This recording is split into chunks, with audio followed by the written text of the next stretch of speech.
Welcome to the Neat Book Award 2020. 9 months of work for our jury began in January with a long list of 129 titles, short list of 21, ending with awards in 4 categories. We give awards to 4 books each year, but we recognize with humility and gratitude so many books that are winners, all winners, enriching children's reading worlds. Over the 3 editions of NBA, the publishing houses nominating our wonderful children's books have grown from 9 in 2018 to 20 in 2019 and 23 into 2020. Our jury has commented on the growing power emerging in our books in this time. COVID is hurting us all, but we mustn't let it leave a lifelong wound on our children. The most important COVID counter for children is reading, an important source for imagination, background knowledge, and relationships. Reading builds empathy. Pope Francis, the Dalai Lama, and many other leaders believe reading is an antidote to the growing culture of indifference.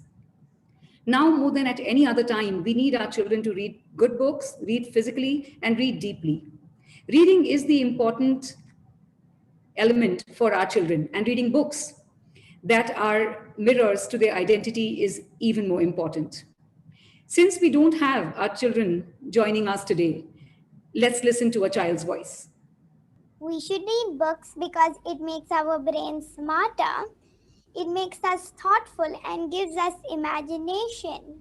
I think books should get an award because it makes the author happy and we all get to know about the book. Books that are awarded teach us many things and they are beautifully illustrated. They are also wonderful to read. I love to read to love.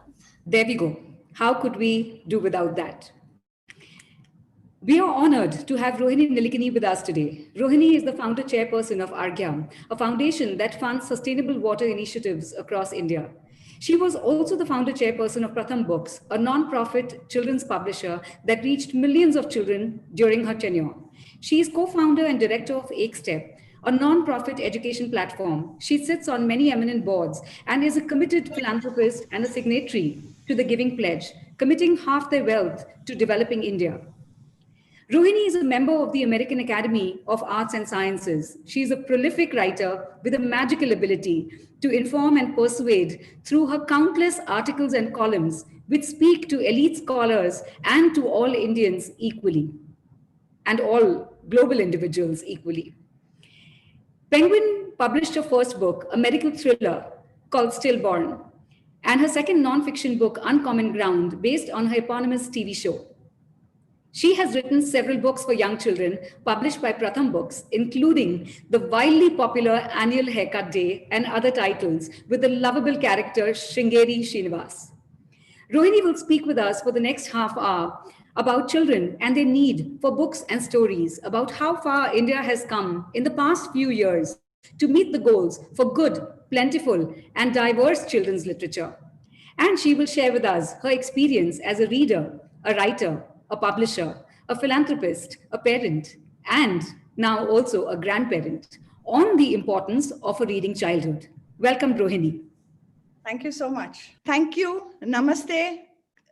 Good morning, everybody. Okay, so I hope you're all safe and having a very good morning. And I want to spend my next half hour with you talking about my journey as first of all, a reader, then a writer and a publisher.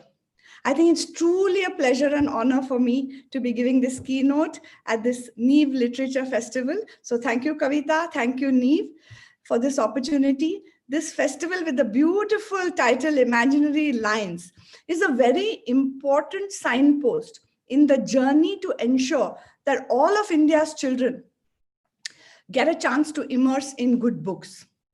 As a society, I really think we need to do many more things that are focused on the intellectual and cultural development of our 300 million children. It is really no exaggeration to say that the future of this country depends on it. Reading, as we all know and agree, is to the mind what exercise is to the body. And we know that a reading nation is a thinking nation. And this is why it is so important at this juncture to lift us out of the multiple predicaments that we face as a society today. I will speak to you, as I said, about my journey as a reader, a writer, publisher, and then back to being a writer and a reader. And like I'm sure, like many of you, I started my love of books very early, learning to read long before I was formally taught in school.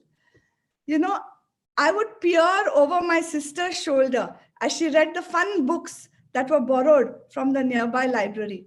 My entire childhood was spent between the pages of a book. My mother had to literally wrench me away from the book that I was clutching so that I could do my daily chores, such as helping to set the table. And I would really say, thank God for all those authors and illustrators who carried me off into a world of make-believe, letting me entwine myself into the lives of strange and wonderful characters to whom I could talk, whose stories I could extend, and who would always be my secret friends. And what an innocent time it was. There was no TV, no computers, no internet, and no mobile phones. It was so much fun to walk down to the library, to choose our books, to pay the few paisa of reading charges from the pocket money that our mother gave us. And if we were lucky, we were also allowed to buy a crunchy snack to add to the enjoyment so that we could read and read and read. It was sheer bliss. I started out with the Noddy books of Enid Blyton. Noddy was the strange little creature with whom I could still identify for the scrapes that he kept getting himself into. Toyland, Toy Town became a magical place for me because the illustrations were also so very beautiful. I kept returning to those books again and again. And by the age of 6, I was, of course, reading the Mallory Towers series and all the other Enid Blyton books I could lay my hands on. I could also read the William books and, of course, Winnie the Pooh. One of my biggest regrets is that I did not read much in our own languages, not even in my mother tongue Marathi, not even though my own mother was a Marathi and Sanskrit scholar. Because my parents at that time, they wanted us to be fluent in the upwardly mobile language of that time. And also it was not easy to find books and stories for young children in Marathi or in Hindi.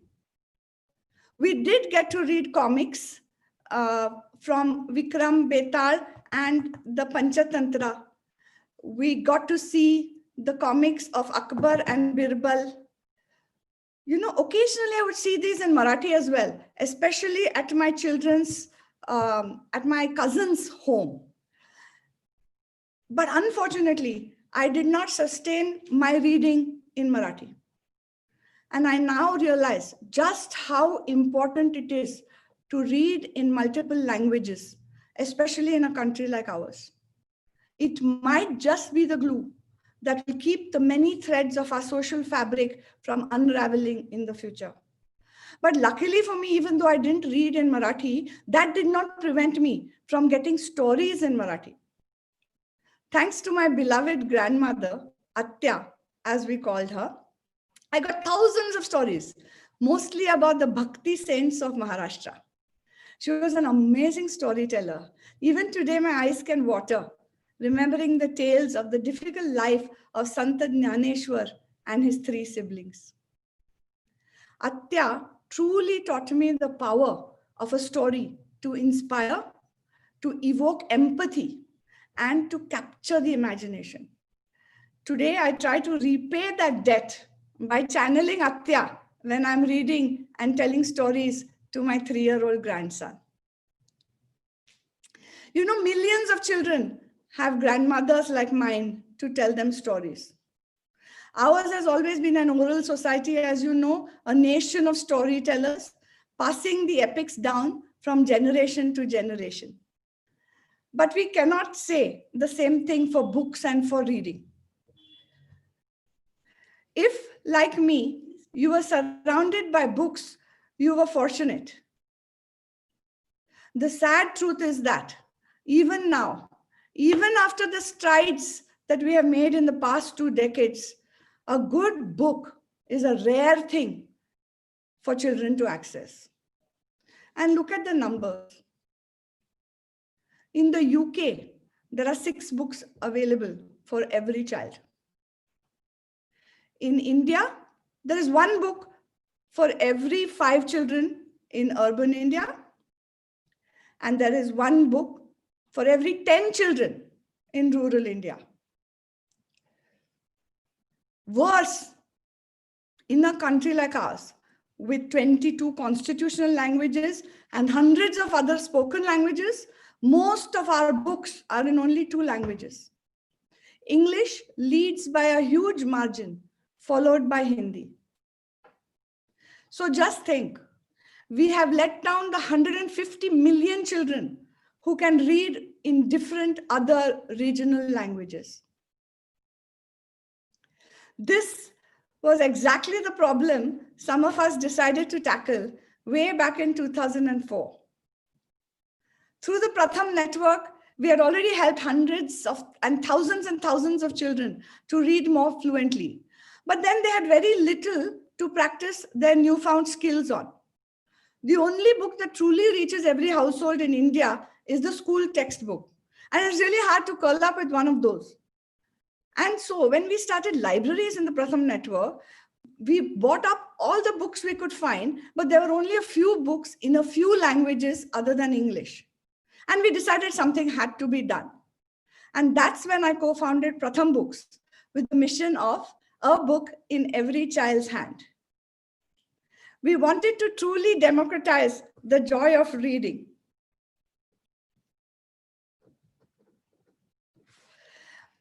We wanted children from every corner of the country to get good books in their own languages that were affordable, that were attractive, that were inspiring. If that meant that we had to become publishers ourselves, so be it. We learned the nuts and bolts of publishing from scratch. Soon we had dozens of books for young children, each simultaneously printed in up to 12 languages. And because we were a not-for-profit organization, we could subsidize the books. Because we were unafraid, we could try things that no one had tried before. We had to think big. We had to disrupt. We had to be creative. We had to be bold, and we had to be fast. Within a few years, Pratham Books became the largest publisher of children's books in India. We published hundreds of books across many languages. We reached out to every writer, every illustrator, every translator we could find. We used every channel of distribution we could think of, even sending our books with distributors of solar energy. We partnered with Samaj and Bazaar and Sarkar. We partnered with other publishers and with government, with other NGOs. We wanted to just reach as many children as we could. And we succeeded beyond our expectations. Millions of children got to own their very first books thanks to Pratham Books. Millions of children got to read stories in their own languages about situations like their own and children like themselves. These were Indian stories, indigenous tales, freshly written. They were true to the many cultures of this country. And honestly, to be really honest, we were much more focused on diversity than even on quality, I must admit, in those early days, and much has changed since then. Because we wanted stories from every geography, every community. We wanted to showcase Indian motifs, Indian art and culture. We wanted books that could help children understand and enjoy the diversity of this country. It's geography, it's climate, it's people, it's flora, it's fauna. We wanted books that could help children engage with real ethical issues. Children can begin their lives with binaries, black and whites. But good books help them to quickly move into the grays where all the rich nuances of life exist. Books can help children move beyond blind certainty towards a blurry doubt and then onto a dazzling and humbling knowledge of how much more there is to learn. We wanted to offer kids all those things. And in fact, to fill in the gaps, some of us began to write books ourselves because there were not that many authors and illustrators in those days. And that's how my innings as a writer began. Over the years, I wrote several books for Pratham Books, and I tried my best to come up with unusual stories, interesting characters, local people, and Shringeri Srinivas, the farmer, was born. Annual Haircut Day was the first in a series of 6. It is not at all easy, to write good books for young children, as I'm sure many of the people in the audience will testify to. In fact, many famous authors, really famous authors that I approached to say, please write for us at Pratham Books, said they would like to help us in any which way, but please not to ask them to write books because they were terrified and worried about and very nervous about writing for children.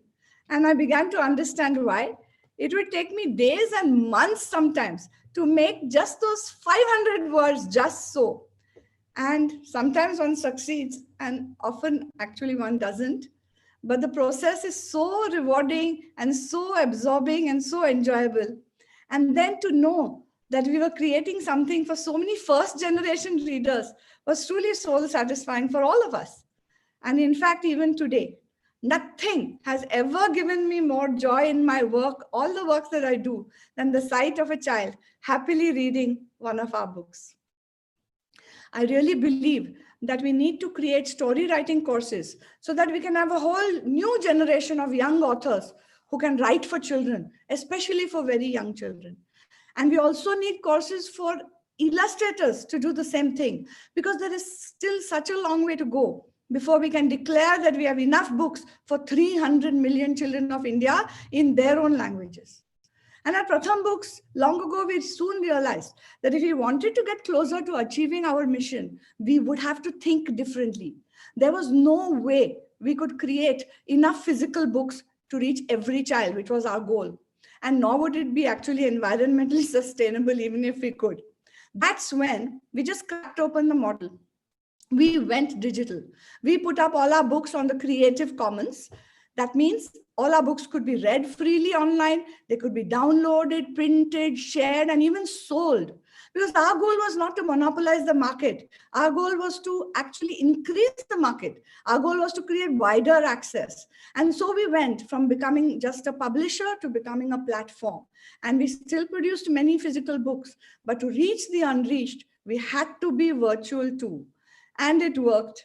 We helped build a vibrant new community of writers and illustrators, translators and editors. We unlocked the door to books for parents and children everywhere in the country. We were inching closer to our dream. And when I retired from Pratham Books after 10 adventurous years, the team took the organization to even greater heights. They pushed forward on the digital journey, and under the new name Story Weaver, they made the space for hundreds more books by hundreds of new writers in hundreds of languages around the world to reach millions more children. The numbers speak for themselves. Just look at this. Hats off to the Story Weaver team for what has been achieved. My books too were lifted by the same tide. People read them, translated them, and even retold them in their own ways. Look at how many translations we have of Annual Haircut Day. Look at the number of times it has been read. This would never be possible with physical books alone. It really is a whole brave new world. I continue to write. In fact, I hope you will permit me a little promo. My latest book, this time from Juggernaut Books, will be out next month. My grandson, of course, was the inspiration, but I so hope that little children all over the world will enjoy reading it as much as I enjoyed writing it. With my grandson, I must admit to you that my biggest competitor is not other people's books, but the online version of Masha and the Bear. Anush has fixed quotas of screen time, but he eagerly waits to get the new episode. His absorption is complete, his attention glued and riveted to his iPad. He can't even see me then. And I feel it must be really tough to be parents and to parent children in this digital age. So many questions arise. How much screen time should a child have? Is it okay to read books online? How does one keep a child interested in physical books? There is a lot of research that tells us that children are not well served by too much screen time. And Neve's recent guest, Dr. Marianne Wolf, talks a lot about the deep reading brain and the perils of digital reading. She believes the digital mediums tend to push us towards skim reading or browsing, and that skimming is bad for the brain. And now look at this study. This study by the National Literacy Trust of the UK on children and e-reading does find data to support Woolf's theory that skim reading is bad.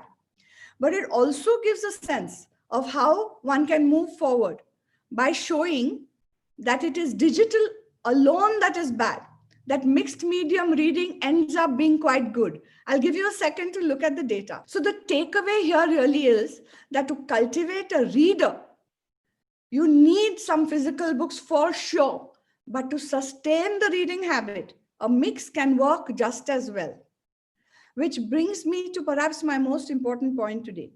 We know that the digital age is here to stay.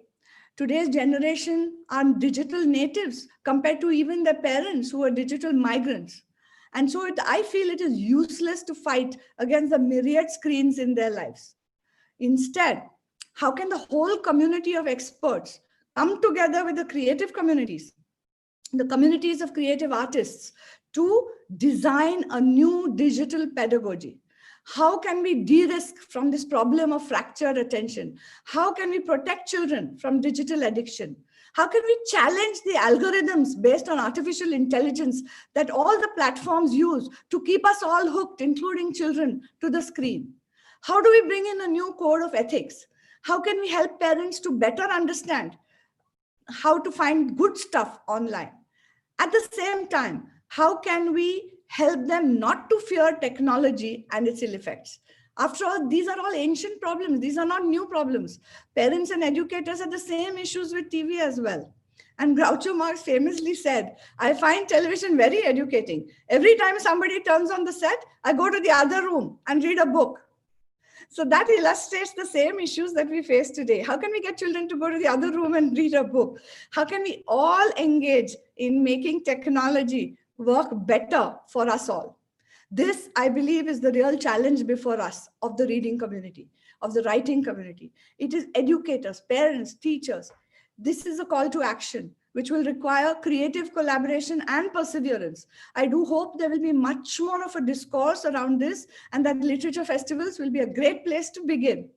And meanwhile, as my last point, we must continue our efforts to surround children with good physical books, and the earlier the better.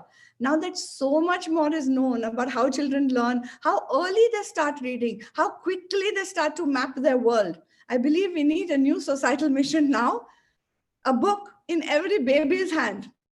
I hope we can all start that together. And not just a book. As Thomas Aquinas said so long ago, and so importantly, beware of the person of one book. So let children read many, many, many books, all kinds of books. The more diverse, the better. I'm so grateful that my grandson now has so many Indian books from so many Indian publishers that help him understand their lives. And he loves to read about all kinds of children and all kinds of places.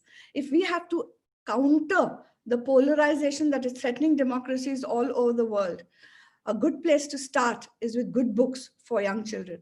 And after all, as Ray Bradbury said, you don't really have to burn books to destroy a culture. You just have to get people to stop reading them. We simply cannot afford that for our country. We need a generation of children who are open-minded, curious, empathetic, and capable of critical analysis. All these qualities can be nurtured by reading through a library of good books. Truly, I believe, to give the gift of a reading life is the best gift to hand over to future citizens.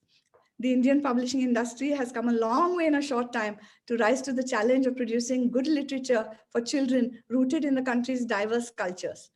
Literature festivals and book awards are pathways to spread the joy of reading those books to every child in this country of ours. So thank you, Neve. Thank you to every single caring adult who brings a child to that magical moment at which, as Marcel Proust so wisely says, the end of the author's wisdom appears to us as but the beginning of ours. So thank you very much for this opportunity, and namaste. That was something, Rohini. So comprehensive. Marcel Proust, it reminds me of another quote by Marcel Proust, that reading is that fertile act of communication effected in solitude. Yes. Love the two things coming together. Thank you so much for sharing this. I think the task of educators of publishers, of writers. I think you, as the work that you're doing is so hard today with the kind of work that you're talking about. And there's so many things for us to consider, technology, reading, and you also mentioned multilingualism. I think that is so powerful. We have so many studies from the US now. Stanford University has a fantastic study by Claude Goldenberg and Elliot Friedlander, which says that children who read multilingual or at least bilingual books are better at not just retrieving words and concepts, but also at appreciating other viewpoints by leaving theirs behind. So it's an interesting, I think there's so many challenges ahead of us. Any thoughts, Rohini, on how we as educators, and messages for authors, publishers how can we start this whole journey? Because as you said, that most of our books are published in English. We are the third largest publishers of English language books in the world, actually. So any thoughts on how we can do this differently? See, I think we can easily flip. This is a country of so many languages. Every child here in India can speak 3 or 4 languages by the age of 3, right? Now so that's a good segue to moving from oral to written, from speaking to reading. I think it's a rich, fertile ground to do that. And I think educators, publishers, people like yourselves have taken up this challenge. And I think it's going to be easier in India. But so long as maybe we can create a common declaration that we will make our children biliterate, at least, if not multiliterate. However, is that the correct phrase? If we sort of put down that vision and a mission statement and work with our government, work with our markets to make that happen. I believe this is a societal mission. And therefore, I believe in the power of Samaj to come together to do this. Everybody in the country can pick up a book in 2 languages and read it to kids. In fact, if you read the same book in 2 languages, it's even easier, which is why we started creating bilingual books in Pratham Books a long time ago. So there is an opportunity to create bilingual books. There's so many creative things we can do. The sky is the limit. And I think India is a great place to actually achieve this, because we keep hearing so many languages all the time. It's possible to do, and the explosion of talent I've seen in these few years, we will do it. Yes, looking forward to that. Thank you so much, Rohini, for joining us today. This has been a wonderful kickoff, great message. It is only up to our agenda now. So thank you so much for being with us and talking with our audience, and for our publishers and authors as well. This is a fantastic message to kick off. Thank you, Kavita. And I thank my team, Gautam and Natasha, as well, for helping me so much. And thanks to Neve. Thank you for doing what you do. Please continue. Absolutely. Thank you.